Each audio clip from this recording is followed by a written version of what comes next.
सोचो, अगर तुम्हारे पास ऐसी पावर हो जिससे तुम किसी को भी अपने हिसाब से कंट्रोल कर सको, बॉस को कन्विंस करना, दोस्त से अपनी बात मनवाना या यहाँ तक कि किसी अनजान इंसान को अपने इशारों पर नचाना, ये कोई जादू नहीं, ये साइकोलॉजी का सबसे डार्क कोना है जिसे पावरफुल लोग इस्तेमाल करते हैं। और आज तुम इसे सीखने वाले हो, लेकिन ध्यान से सुनो, ये सिर्फ एजुकेशन पर्पस के लिए है, गलत इस्तेमाल मत करना, क्योंकि ट्रिक एक इतनी पावरफुल है कि इसे जानने के बाद तुम्हारी सोच बदल जाएगी। हो सकता है आप इसके लिए तैयार नहीं हो, लेकिन फिर भी देखें। अब गेम शुरू करते हैं। Trick 5, the illusion of choice. क्या तुमने कभी सोचा है कि लोग तुम्हारी मर्जी से डिसीजन क्यों नहीं लेते? क्योंकि उन्हें लगता है कि वो खुद कंट्रोल में है, लेकिन असली एक्सपर्ट उन्हें ऐसी चॉइस देते हैं जिससे वो तुम्हारे हिसाब से ही सोचें। कैसे? मान लो तुम अपने दोस्त से चाहते हो कि वो तुम्हारे साथ बाहर चले। अगर तुम सीधे बोलोगे चल बाहर चलते हैं, तो शायद वो मना कर देगा। लेकिन अगर तुम उसे ऑप्शन दो, भाई बाहर जाना है, पिज्जा हट चले या डोमिनोज, अब खेल बदल गया।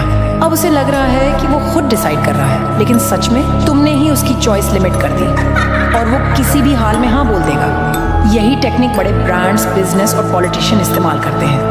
लोगों को चॉइस का इल्यूजन दो, लेकिन असली कंट्रोल तुम्हारे हाथ में रखो। लेकिन रुको, अगले ट्रिक से तुम किसी से भी हाँ कहलवा सकते हो।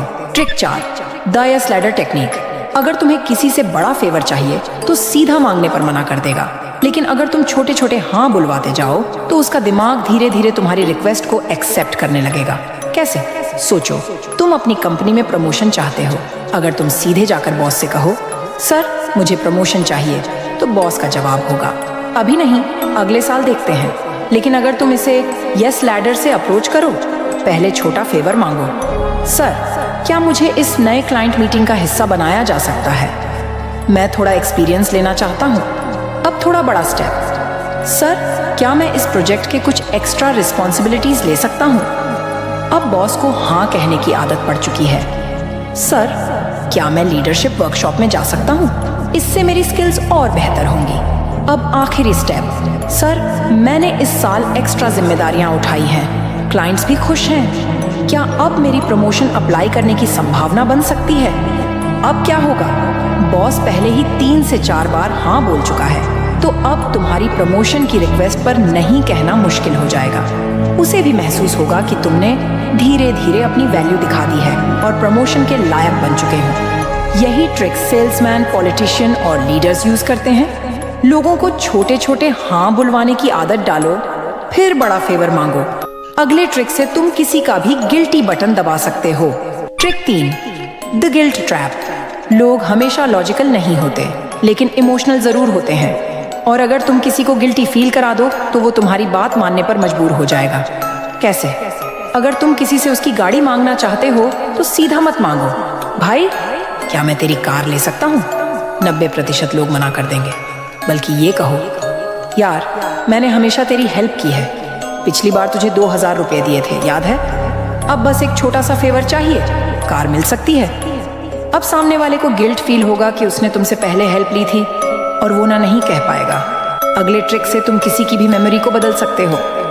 Trick 2, false memory planting. हमारी यादें परफेक्ट नहीं होती। हम जितना सोचते हैं उतना भरोसेमंद हमारा दिमाग नहीं है, और स्मार्ट लोग इस कमजोरी का फायदा उठाते हैं। अगर तुम किसी को बार बार एक झूठी बात कहो तो उनका दिमाग इसे सच मानने लगेगा। मान लो कोई पॉलिटिशियन चुनाव जीतना चाहता है, लेकिन उसकी इमेज लोगों के बीच उतनी मजबूत नहीं है। अब वो फॉल्स मेमोरी प्लांटिंग का इस्तेमाल करके लोगों के दिमाग में अपनी ताकत और लोकप्रियता की फेक मेमोरी डाल सकता है। रैलियों में वो कहना शुरू करेगा, जब इस शहर में बेरोजगारी थी मैंने अपने दम पर 5000 लोगों को नौकरी दिलवाई। अगली बार वो मीडिया में बयान देगा, हमारी सरकार के आने से पहले लोग गरीबी में थे, लेकिन हमने पूरे राज्य में 70% लोगों की आर्थिक स्थिति सुधार दी। अब वो इंटरव्यूज में इस बात को इतने कॉन्फिडेंस और डिटेल्स के साथ बोलेगा कि लोग सोचने लगेंगे, अरे हाँ शायद सच में इसने ऐसा किया होगा। रिजल्ट, लोगों का दिमाग इस झूठ को सच मानने लगेगा और वो बिना ज्यादा फैक्ट चेक किए इस पॉलिटिशियन को वोट देने के लिए राजी हो सकते हैं, और इस तरह फॉल्स मेमोरी प्लांटिंग ट्रिक काम करती है। अब ट्रिक 1 के लिए रेडी हो जाओ। Trick number 1, T power of silence. जितना कम बोलोगे उतना ज्यादा कंट्रोल में रहोगे। ब्रेन साइकोलॉजी क्यों कहती है कि खामोशी में ताकत है? लोग सोचते हैं कि बातचीत में बोलने वाला पावरफुल होता है, लेकिन असली ताकत उसी के पास होती है जो सुनना जानता है और चुप रहने की आर्ट में मास्टर है। जब हम चुप रहते हैं तो सामने वाले को डर, डिस्कम्फर्ट और इनसिक्योरिटी महसूस होने लगती है। इंसान की नेचुरल आदत होती है कि वो ऑकवर्ड साइलेंस को भरने के लिए बोलता है। कैसे अप्लाई करें? मान लो तुम्हें अपने किसी दोस्त पर चोरी का शक है और तुम्हें उससे सच निकलवाना है, तो ये कभी मत कहना भाई तूने चोरी की। सीधा सवाल बचाव करेगा। बल्कि ये कहो भाई मुझे सब पता है।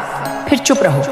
जितनी देर तुम साइलेंस रखोगे, सामने वाला घबराने लगेगा और खुद ही सब सच उगल देगा। और जब किसी को डिस्काउंट पर राजी कराना हो तो मत कहो कि क्या 30% डिस्काउंट मिलेगा। सामने वाला साफ मना कर सकता है। बल्कि ये कहो 30% डिस्काउंट तो मिल ही जाएगा, है ना? फिर चुप रहो। सेल्स में ये ट्रिक बहुत पावरफुल होती है।